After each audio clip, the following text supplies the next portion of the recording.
later. Right. This is the first thing they'll see. So they're like, what the heck is this? It's just two guys sitting there. And they'll immediately move to the next thing, right? Scientists have shown that our attention spans... I'm sorry, were you saying something? What? Yeah. Our attention spans are now about the length... I think maybe the gnat has a longer attention span than us at this point. And so if you are new, this is our little prep time before we record our audio podcast, because this is a YouTube live feed of the recording of our audio podcast, right? So you're here to watch us talk to people that are going to listen to us. It's essentially behind the scenes. Right. Behind the scenes. So don't expect a lot of fancy stuff. This is it's more of a behind the scenes, although there are some visual elements, because we do show some of the things that we refer to in the audio version. So it is more interesting, I think, than just listening to it. Especially when we have things to demo, like last week. Mm-hmm. You showed a few things. Other than that, once you see us one time, you sort of get the idea of what you and I look like. And although this is a special week, we'll get to that in a second here once we start recording. Are you ready to go? I am. All right. Why don't we go? We'll get ready to count down. See people popping into the chat. We'll go right on time here and count it down in 5, 4, 3, 2, 1. Welcome to the RetroMacCast with James and John. This is episode 549 for November 1st, 2020. Good morning, John. Good morning, James. You're a little late. Yesterday was Halloween. I assume that's why you're... I'm just prepping for next year. Hey, if I'm going to shave my beard for a costume, I'm getting as much... I couldn't remember. Did you shave your beard or just grow a mustache? Is that the difference? I'm trying to figure it out. No, I knew it was different in some way. Yes, I shaved the beard. I left the mustache. Well, normally I just have the beard and no mustache, kind of Amish style. But yep, I was growing the mustache in preparation for Halloween. Right. So and you did something to your hair. You kind of tossed it out. It's usually a struggle on Sunday mornings to get it to behave anyway. So this is just it au natural, which works very good for the costume. Yes. You've got different glasses on. Yes. So you have no idea who I am, do you? It's familiar. But all right. Guys, anyone in the chat, do you know who I am? It's Rick and Morty, right? No, way older than Rick. But it's like there's like a professor type vibe to it. But it's Professor. You're close. Think Doctor Zoidberg. No, is that something? I can't. No. I don't watch any of these cartoons. It's not a cartoon. I'm not into what the kids are. Not even a cartoon. Let's see. If I were dressed as Marty McFly, no. See, there's something specific about the green lab jacket and the symbol on your patch that I'm not totally getting. Nobody in the chat. In the not too distant future, next Sunday AD, there was a show called Mystery Science Theater 3000. Okay. And I am playing Dr. Forrester. So if you Google Dr. Forrester, okay, you will see a green lab coat with translucent green glasses. These were not easy to find, especially prescription. Dr. Forrester. Dr. Clayton. Dr. Clayton Forrester. Mm-hmm. All right. Okay. Well, I didn't get it. Nobody in the chat got it. I don't know if that's their fault or yours. I know, right? Now I'm starting to worry. Let's There you go. Mm-hmm. Let's see here. So, what do you think? I think close. You're missing the shirt and tie underneath. Yeah, we were going to be outside doing fire pit, so I did not wear the shirt and tie. But the symbol is correct. Yeah. Depending on which version that you see, the early one had the Gizmonic. Then later on, it was a Deep 13 patch. So I went with the Gizmonic. I got it. And then my lovely wife dressed up as in the jumpsuit of Joel from MST. So. Oh, okay. Yeah. Great. Well, cool. Well, welcome everybody in the chat. Greg says he likes the video version better. We were talking about the purpose of the video version. We are streaming live on YouTube on Sunday mornings. Today's episode, even though it is November, we're a day late. We will talk about the scariest things when we think of Macintosh that come to mind. Did we nail down the title? Haunted Macs? I don't know. Something like that. We didn't quite work out the details. We'll just kind of do that as we go, as we usually do. Hey, here's a quick question for Sal. Sal, do you also listen to 10 Pence Arcade Podcast? The name sounds familiar. All right. Anyway, we'll sit here quietly while we listen. Yes. To that okay. Response. No, I'm just kidding. Oh, all right. So we will talk about those scary Mac things a little bit later. We've got some eBay finds, a little bit of news, but we do need to mention a couple of new members over on Facebook. Joining us this past week were Tyler Middleton and Eric Miller. Welcome, guys. Let's see. Anything else we need to talk about here at the beginning? I think we're good. Sal responded that he does listen to that, whatever that is. All right. Well, we'll be right back with some eBay finds. Okay. I know I should have probably asked that question while we're not recording part. So Sal submits scores to the 10 Pence Arcade Podcast is a very fun arcade podcast done by two Brits, hence 10 pence, which is what it cost back in the day for a anyway. So they just go through games. I think they're at just around 200 episodes now. I think that sounds right.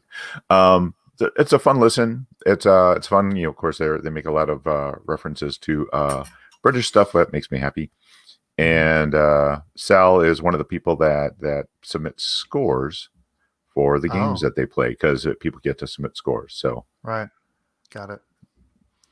Nice. Okay, that's kind of cool. You ready to go? I am ready. Let's go in 5, 4, 3, 2, 1.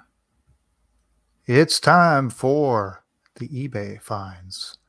Let's see. Let's flash them up there. Last week we had that Craigslist find, big collection of stuff, mostly Macs, over near St. Paul, Minnesota. The listing is still up, so I don't know. The stuff may be available. You just have to contact them and see what they can do for you. And then we had that Mac TV. That one had a pretty high starting bid, $1,099. Didn't get any bids. Yeah, so they relisted it. And let's see what we could learn from the relist. Well, can't learn anything because eBay is being... Oh, there it is. Still available. $1,000. 0 bids. Has 4 days to go. All right, and finally from last week, the Macintosh 2 FX had a starting bid of $350. Pretty fair for a working 2 FX. Absolutely, yeah. Yeah, 0 bids. So this one got relisted. Wow. And they lowered the starting bid to $290. Guess what? Even at $290, 0 bids. So they listed it again. And now, guess what? $107.50 is the current bid. 14 bids right now He's got a flat. Here's the thing. I bet it ends up going for more than what the original, if you had just maybe bought it. Yeah. Once people get in that bidding war, I mean, that is, I'm really surprised it didn't go for that buy it now price. Yeah. So this will end on Wednesday. We'll see about that. All right. We were talking about the SideQuest 44 last week. There were a bunch of different removable media formats vying for competition back then. And here's one of them. This was an Olympus optical solution called the SYS230 Personal Storage System for Macintosh and SCSI compatible PCs. And I saw this. Now, this one is new in the box. I think it's even shrink wrapped. It's got a bunch of awards there. Compact, rugged, and lightweight. Slim, sleek, and versatile. I never had one of these. I don't know if anybody out there has had one of these. I've never heard of one of these. You see, so it's a SCSI-based system, 230 megs, so, shy of a CD, but probably in a rewritable format that predated ready access to CDRs and CDRWs. Oh, okay. This is the one that looked, the cartridges look like 3.5-inch discs, just thicker, but they're pretty much the same size as 3. Yeah, if you see the one where he's putting it into the briefcase, picture on the back, you can see the media. Okay. Yeah, the whole thing's pretty compact. You can put it in your briefcase if you carry a briefcase. And it's got a little stand for it. And look at the system requirements, though, for Mac users. Let's see here. 6.07 7 or higher. So System 6, right? So you can hook that up to your classic Mac. Well, I mean, you can hook a zip disk up to your classic Mac, as long as sure, but this is a rewritable optical 230 meg, right? I mean, isn't that cool? That would be pretty awesome. Yeah. So anyway. I wonder if these things suffered any, kind of the Zip, of course, had the notorious click of death. How reliable were they? Right. Is this another one of those where they just came out with this at the wrong time, and a year later thumb drives were available and USB was on the way in? Yeah. My guess is these are just crazy expensive back in the day. Yeah. Crazy expensive is usually a thing, especially when you have the media itself winds up being very expensive. Mm-hmm. So anyway, what do they want for this? $149, or you can make an offer. Again, it's brand new. This one ends on Saturday. All right, what's next? All right, next we have a very nice 1984 Macintosh with original box and with the price on the price tag on the box. So you have exactly, and we've seen this sort of thing come up before, where it's a complete starter set for a collection if you want it. This is awesome. It even includes a boxed copy of Lode Runner. I think it's a boxed copy, and Zork 1. So, oh my gosh, Lode Runner alone. And then, of course, it's got the Mac Paint box. It's got the plastic box with the Picasso Apple on it. It's got the keyboard box. It's got a box of Microsoft Basic for the Macintosh, which this thing is mega cool. Okay, $600 right now.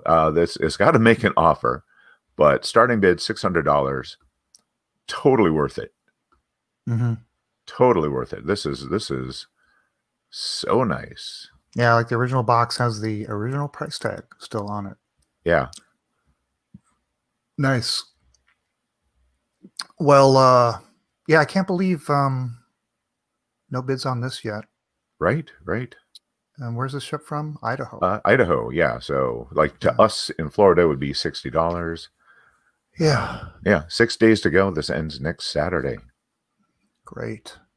Okay, and finally, this last one was submitted by a listener, Michael Mulhern. Aha. In Australia. So, of course, he selected one that's in Australia, although looks like they'll ship. Oh, I'm sorry. It was on the Australia eBay page, but it's located in Ohio, which is interesting. I guess it's listed. This must be on the regular eBay site as well. But when he sent it to us, of course, he's in Australia, so he sees it through the eBay front page. I'm sure you can get it either way, but there's a seller out here that's got some new old stock of Quantum 40 megabyte hard drives, SCSI. These would have been probably the same units that were shipped in new Macs in that era, back when 40 meg was kind of the de facto standard for built-in hard drives. And so they want, and there are more than 10 of these available, they want a buy it now of about $125. Mm-hmm. $125, or you can make an offer. I don't know. Let's see, look at these pictures. They even have an original purchase order from 1990. You can see there's the Pro Drive. I want to see what these would have cost back in the day. Would be a lot nice. More than that, but yeah, you mean look at Yeah. that. Look at how that's a classic old hard drive, and yeah, this is the big, giant, tall. I mean, they're very tall. Yeah, like you would these have are seen, like Mac like in the portable, I think right? even the portable exactly. had. Yeah, You're right. Yeah, wow. These are heavy duty guys, and look at that, a whole stack of them. So if you want to outfit your original Mac with an original hard drive, then this is the way to go. Let's see, no ending date. Ships from Batavia, Ohio, from Rare Circuits. All right, let's see. I see Mac84 has joined us. Andy Trong. Hello, Andy. Mac84, aka Steve. Yeah, you got to wonder how those hard drives survived all that time, what kind of storage environment they were. Right. Yeah, that would be I mean, they're pretty sealed, so yeah, they're in the. I would have to hope that they'd sealed in foil with the little desiccant packages usually inside, which, of course, if there's any leak, those things would have given up a long time ago. Hopefully, they were perfectly sealed. Right. I don't know. If. Yeah, there you go. Hopefully the heads aren't sticking and gummed up. Yeah. I do know that there are some guys out there for actually taking apart the old Quantum, actually opening up the old Quantum drives and unsticking the heads. Mm-hmm. Well, the pictures do show him opening one. Somebody has a new to him G3 all-in-one Macintosh. I love that thing. It is a chunky beast, but I love it. Love it. Nice. All right. Scary things. Scary things. Scary. All right. Do you have a list of 5? I did not end up with 5, but I did end up with 2 lists. I ended up with one from a collecting retro standpoint and also from a back in the day standpoint. Oh, I actually have 8 things. We'll just go through your list and I'll add. Oh, there you go. All right. That sounds good. All right. Because I got some stuff. All right. You ready? I am ready. Okay. In 5, 4, 3, 2, 1. Yesterday was Halloween here in the United States. I'm not really sure what other countries around the world. There's like a version of it in different countries. I don't know if it all falls on the same day, maybe in the same time of year. But we thought we would come up with our list of scary things when it comes to the Macintosh. I think this is Derek's suggestion last week. Oh, that's right. Yep. Derek's not here to I don't see what we did with this idea. And so you've got a couple of lists. So let's see what you've. Okay. All right. So yeah. So I got it broken down into scary things for collecting and scary things for using Macintoshes back in the day. All right. So I'm going to go with the collecting first. Okay. So I mentioned last week that one of the scary things is PRAM batteries and their penchant for leaking caustic stuff all over. So here's my scary story. I had a 2FX board sideways on a shelf. I had not taken the PRAM batteries out of sideways. You're like vertically. Vertically, yes. Yeah. And yeah, it leaked down and just destroyed. I mean, just left a path of gooey destruction down the surface of it. Very scary. Also, along with that, as anyone who collects nowadays knows, leaking caps. Same problem. You got a little thing in there that's just going to ooze caustic stuff all over your board and ruin traces and stuff like that. Another big problem that's getting worse and worse as we speak is brittle plastic. Ooh. Oh my goodness. Yeah. Have you ever seen like pictures of like on some of the collecting sites of, hey, I got my new monitor in and I opened the box and you basically have a tube on this side and a pile of plastic on this side. Right. I've got systems that I used to take to the Vintage Computer Festival to set up that I will no longer move because the plastic will not support the weight of the item. Monitors in this instance. Yeah, you can break it now. Not just shipping. Shipping can break anything, but just literally moving it from one spot to another. Right. Yeah. And bad. And the last one is I'm going to mention is I think Earl Evans calls it closet rot, and that is I put something away and it worked, and I'm checking it out like half a year later, and it no longer works for no apparent reason whatsoever. And I do like the term closet rot because that happens with my arcade games. Is this arcade game has worked fine for 3 years, and now all of a sudden it just doesn't. Yeah. Yeah, and there's no visible. Doesn't show any of the signs. No, you don't see like leaking caps or anything like that, right? It just decided it's time to go. Okay, so all right, so back in the day, I think Derek mentioned SCSI termination. That was pretty scary trying to figure out your SCSI termination scheme. Sometimes it's got termination in it. Right? How scary is that? Back in the day, something very scary was like the price of RAM. I had meant to take like 8 gigs, which is fairly standard for a computer nowadays, and work that out what 8 gigs of RAM would have cost back in 1984. But I'm sure it would have been similar to the price of a house or something. But I did not. Have time to do that.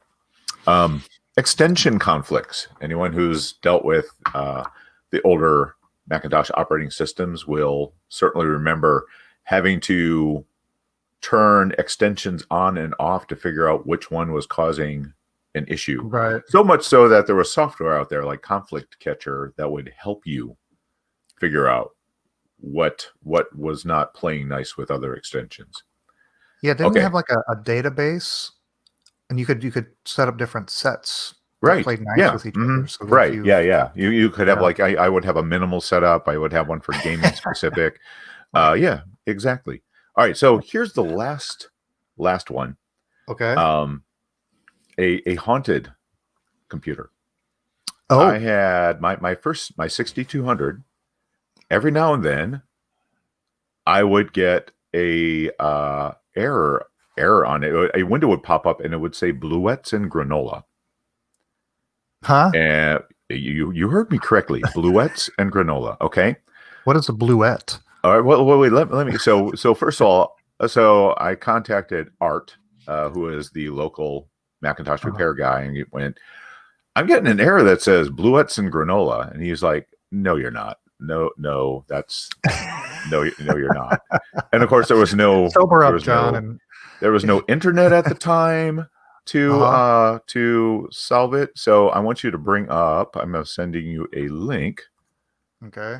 Because of course now you can find. So what it was an Easter egg in 7.6 that never was implemented correctly.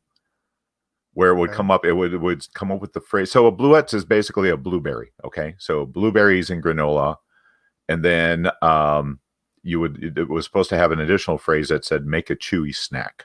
Okay, but it was never implemented correctly, and also, so what you would end up with is a statement of bluettes and granola bars.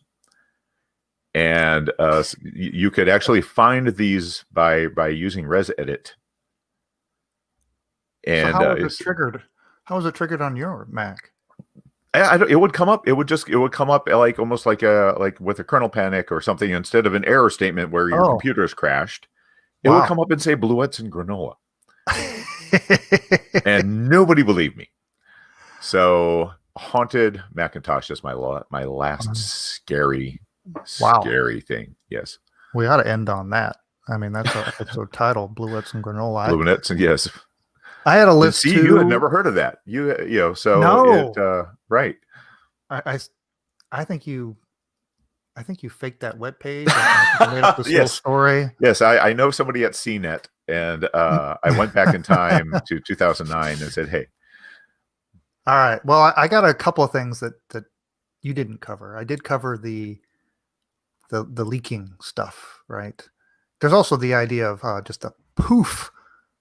Oh, there smoke. You go. Yes, the magic smoke being released. Yes.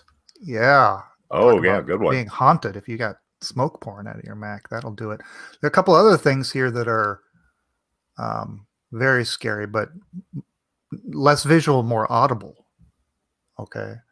And one of them, I think we mentioned this, the feared click of death. Click of death. Yes, again, death right in there. Mm-hmm. Do you hear that? I do hear that. Yes. Yeah, the click of death on the zip drive, which kind of goes hand in hand with the sounds that your hard drive might make. Remember? I've had hear sounds like this. Right. Yes. The clicking hard drive. I mean, you don't even want to know what's going on inside your hard drive when it's making that noise. Yeah, chills up your spine. You just know, okay, we're done. That's it. You just start thinking, when did I make a backup? And, oh my gosh, you just fear that, right? So I had those, and then I think you've triggered a few people in the in the and then the scariest one, it will always haunt my dreams, my nightmares, because I can remember early on having a classic Mac and getting one of the dreaded chimes of death. Do do do do. I assume you have it queued up there. I do. I have. Now this went over many iterations over the years, and actually the early ones, while odd, weren't that scary. Although they seem scary because they're usually, you got a sad Mac or I remember the first time I heard it, and this is weird kind of minor, almost Twilight Zone-y sounding. So here's what it sounded like. Please. In the beginning, right? Which doesn't sound that bad.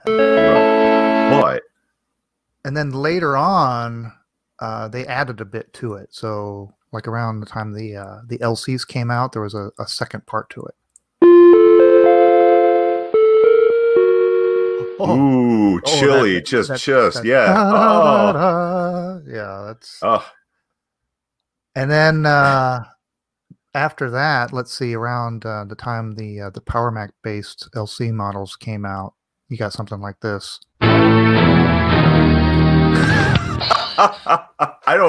I've never heard of that one. I have. Yeah, I never. Fortunately, I never got Macintosh. That one too. That one's that's very dramatic. Yeah, it sounds like it goes along with the was it the Gopher? Wait, but they ended it with like almost a rim shot. Yeah. And then I'll finish with this one. The first Power Macs, so the 6100s, and those gave you this. Yeah, which sounds like a literal crashing Mac, right?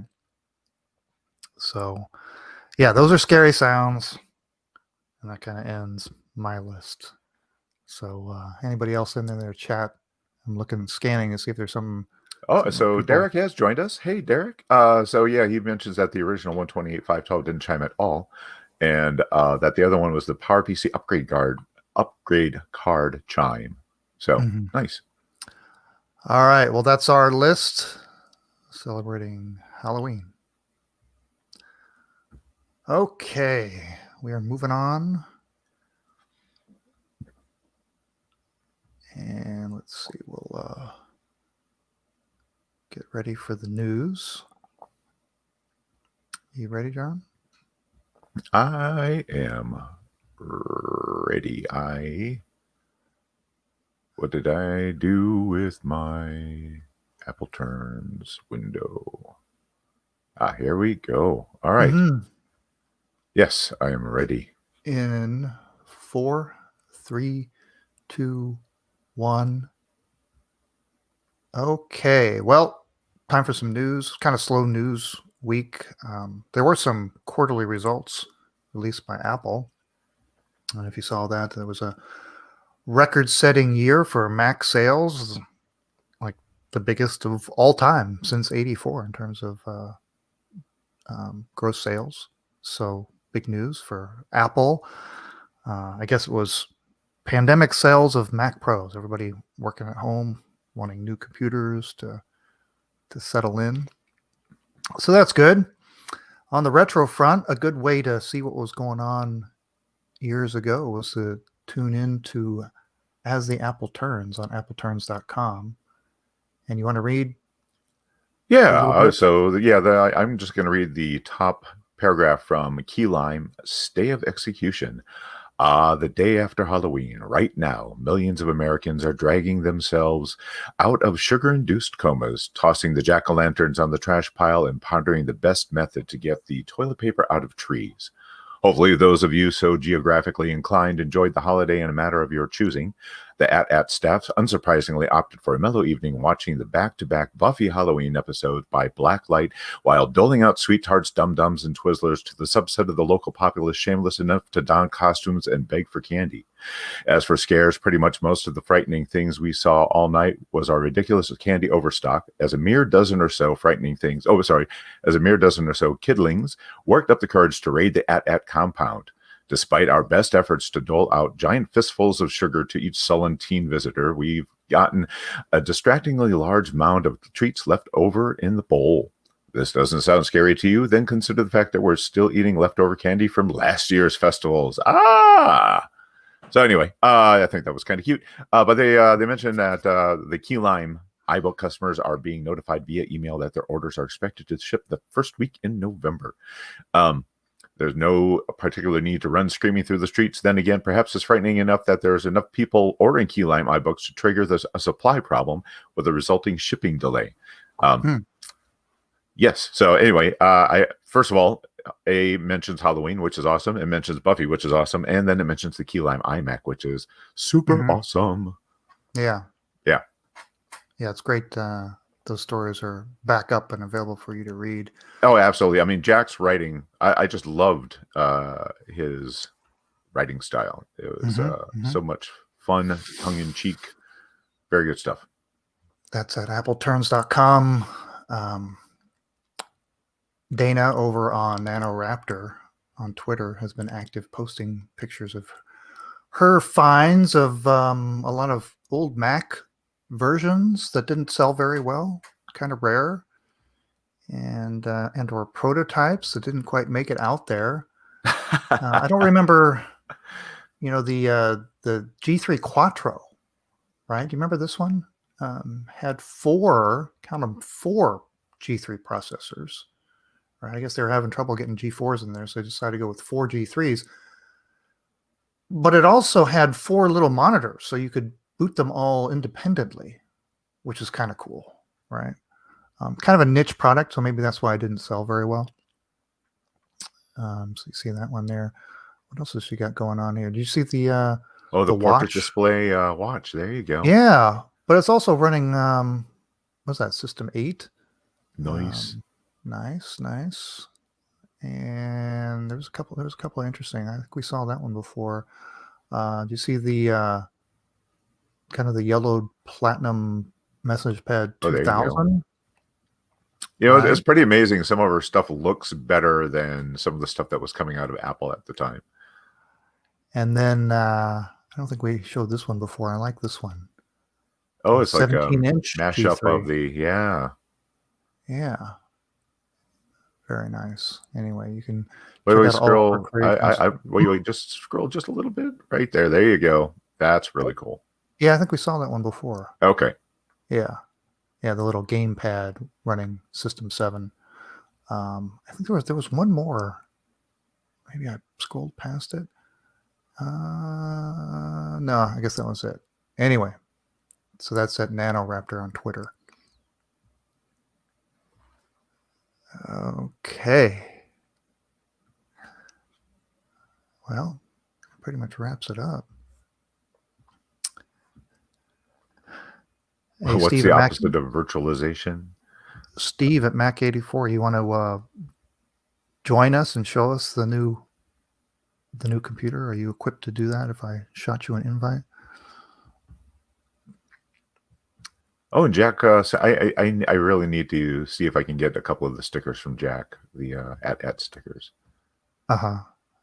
Sure, he'd love to. All right, let's see how am I gonna get this to him? I'm gonna post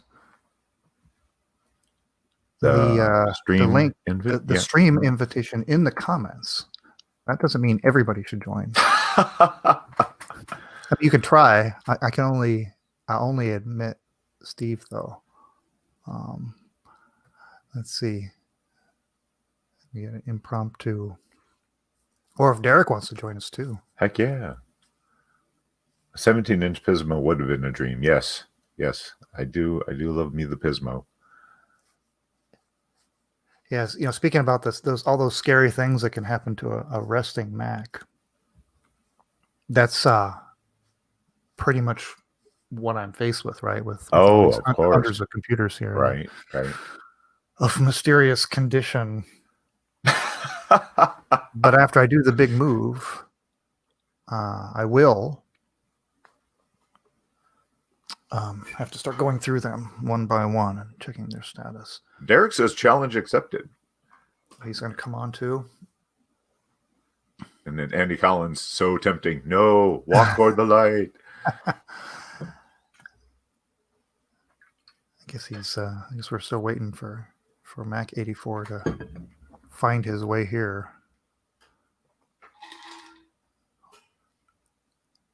So we'll give him a couple seconds here. Take a sip of coffee. Waiting for him to pop in. I don't see it yet. Let's see. Next week, we can talk about next week. There you go. Yeah. All right. Well, it is November. We could always do a time capsule. We could. New month. We can go over and see what's happening. I would suggest we look and see, if there's Macworld or Mac Addict and which one's got a better set of stories. Let's see what's going on in Mac Addict in November of 19. I'll look at Macworld then. Actually, it'd be Mac Addict. We're looking at 2000. 2000. Right? Mm-hmm. Yep. And let's see. In 2000, it'd be Mac Addict 51.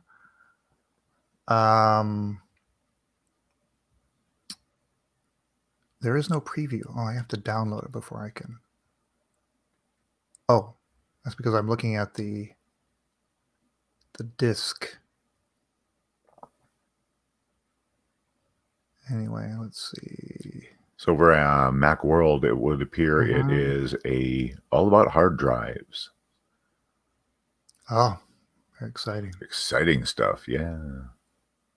What did you say Mac Addict was? Oh, it's fighting me to give it to me. I'm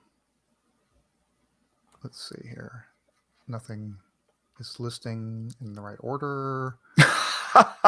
And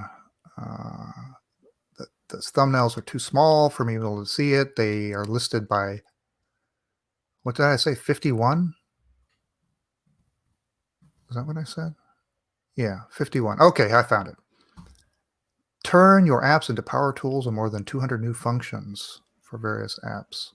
That was very exciting. Yeah. Does have sneak peeks of OS 10 and Photoshop 6. I don't know. We'll figure it out. Oh, this just in. There he is. Ta-da. Hello. In his secret lair. Yes. We'll call it that. That sounds nicer. We didn't. This looks different than your normal. Normally, so you're set up in a different place of the room. This is the storage area. Yeah. Oh, okay. And by the way, John, I love the costume. Oh, thank you. You got it right away because it was yes, good. Of course. Who wouldn't? Any well, you're not a viewer. You're the presenter. So yeah, okay. That's right. Well, look at I'm looking at what you got behind you there. That's a nice setup of towers. Yeah. We got the whole family of the G3s. We got the eMac is blocking that, but we have the beige one, the desktop. We have the mini tower, and then the latest acquisition here is the lovely all-in-one. And dude, that all-in-one is such a great bridge system. Yeah, it is. It's got everything. I mean, it has a full-sized G3 logic board in the darn thing. Yeah. And if you'll just allow me to sit down for a moment, and I'll turn this beast around. But people don't realize how deep it is. Yeah. Are you gonna pull? Can you pull the tray out to show? That's exactly what I'm gonna do. Yeah. Yep. It's got space for extra hard drives. It's got. Yeah. Now, have you done a show on it yet? I did a video of me rescuing it. Which I have to say is one of my best performing videos. So if you haven't seen that, please check that out. But full array of ports here. There we go. And if you're gentle enough with the plastic, there we go. The whole thing just comes right out. Let me see if I can switch to my portable camera here. There we go. There we go. Oh, and you can see that there's a plethora of I/O and a mess of cables. Very unlike an iMac, but yeah. But you have your 3 PCI card slots. You got your personality card, and it's only missing the zip drive. But you which personality card do you have? This is the top of the line one, the AVI. Okay, excellent, perfect. Yeah. And you said you do not have a zip in yours? No, but I think I have a spare SCSI zip I could just add. Got it. But so another cool thing about that machine is it had SCSI and IDE. That's right, just like its bigger brother. The beige. Yeah. And it is a lovely little machine. I've been after one for ages. This is thankfully the 266 model, so it's not one of the lower ones, one at least. Now, can you kind of show off underneath to the side where the hard drives actually are? Because I do believe there was even space for more than one hard drive. For this one, you'll see there's a bit of a blank spot there, and that's where the zip drive would have sat. Right. But then underneath, right? There's some hinge mechanism that I'm a little hesitant to undo. Well, actually, hold on. Well, wait, no, I thought it was actually in the tray underneath the logic board in the tray. I feel. Yeah, I feel that's where one of the IDE. That's where the main IDE drive should be. Is actually in the tray part. I feel the cable going into that drive. Got it. You could see it. There you go. Yep. There we go. Yeah. But I don't know if there's space for a second in there. It looks pretty cramped. All right. Maybe instead of the zip drive, if you want to put a second hard drive in, that's probably. Well, I actually, now that I think about it, and I may end up having to do this now that I'm thinking about it, is one of the IDE to MSATA would certainly fit under there. Yeah. That's certainly a good idea. I mean, thankfully the hard drive works in this. Yeah. A spoiler alert for those who haven't seen the video, but yeah.